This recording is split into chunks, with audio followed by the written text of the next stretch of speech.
Precision and proper alignment are paramount when attaching two cabinets together.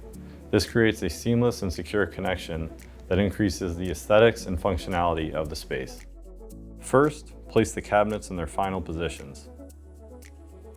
Remove parts such as drawers and trash bins to facilitate convenient access to the cabinet interior. Adjust the legs to achieve level cabinets. There are a series of holes on the right side of the left cabinet in the front and rear.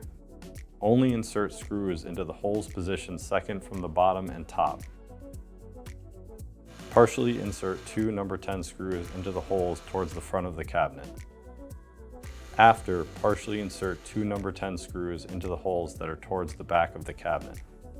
If necessary, remove the top middle screws to attach the top bracket connector later. Carefully lift and tip the cabinet so that the screws go through the dog bone holes.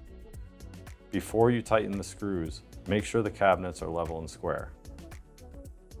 From the inside of the cabinet, tighten the screws through the access holes. Place the top bracket connector in between the cabinet top and sidewall and tap it in place using a soft mallet or similar tool. Reinsert the parts that were removed. Once installation is complete, this is how the cabinet should look.